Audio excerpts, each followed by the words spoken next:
ವೀಕ್ಷಕರೇ, ಎಷ್ಟೊಂದು ಜನ ಹುಷಾರಿಲ್ಲದೆ ಇದ್ದಾಗ ರವೆ ಗಂಜಿನ ಮಾಡಿ ಕುಡಿತಿರ್ತಾರೆ.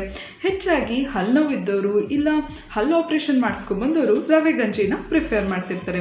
ಸೊ ಇವತ್ತು ನಾನು ನಿಮಗೆ ರವೆ ಗಂಜಿನ ಹೇಗೆ ಮಾಡೋದು ಅನ್ನೋದನ್ನ ತೋರಿಸ್ಕೊಡ್ತೀನಿ. ನೀವು ನೋಡ್ತಾ ಇದ್ದೀರಾ ವಿಜಯ ಕರ್ನಾಟಕ.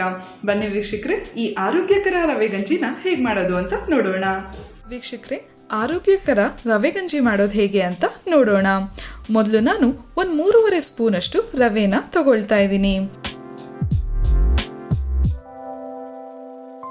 ಇದನ್ನ ಪ್ಯಾನಲ್ಲೇ ಒಂದು 2ರಿಂದ 3 ನಿಮಿಷ ಫ್ರೈ ಮಾಡ್ಕೊಳ್ಳಿ.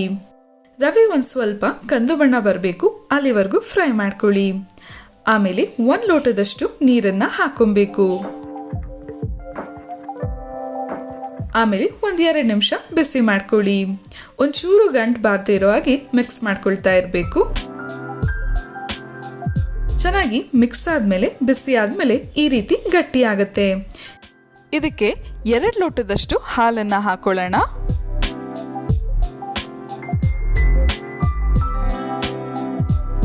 ಆಮೇಲೆ ಗಂಟು ಬಾರದೇ ಇರೋ ಹಾಗೆ ಮಿಕ್ಸ್ ಮಾಡ್ಕೊಳ್ಳಿ.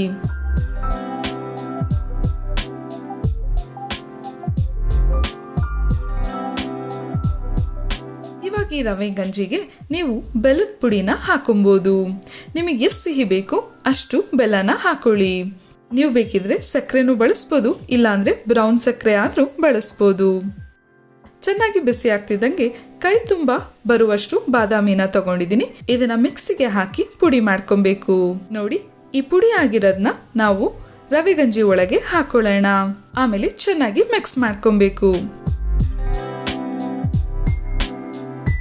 ಬಿಸಿಯಾದ ರವೆ ಗಂಜಿ ರೆಡಿ ಆಯ್ತು. ಇದನ್ನ ಸರ್ವಿಂಗ್ ಬೌಲಿಗೆ ಹಾಕೊಳ್ಳೋಣ.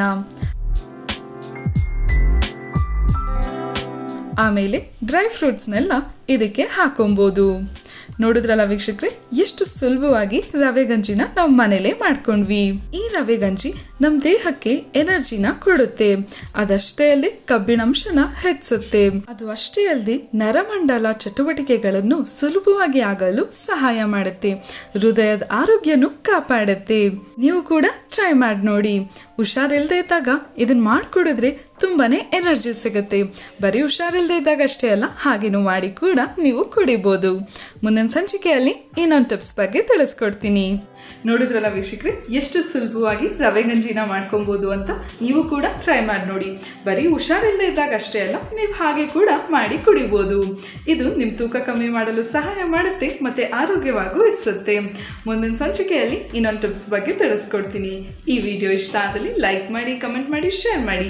ಇನ್ನು ವಿಜಯ ಕರ್ನಾಟಕ ಚಾನಲ್ನ ಸಬ್ಸ್ಕ್ರೈಬ್ ಮಾಡಿಲ್ಲ ಅಂದರೆ ಸಬ್ಸ್ಕ್ರೈಬ್ ಮಾಡೋದಕ್ಕೆ ಮರಿಬೇಡಿ. ನಾನು ನಿಮಗೆ ನೆಕ್ಸ್ಟ್ ಎಪಿಸೋಡಲ್ಲಿ ಸಿಗ್ತೀನಿ. ಅಲ್ಲಿವರೆಗೂ take care, by. Signing off Sarika.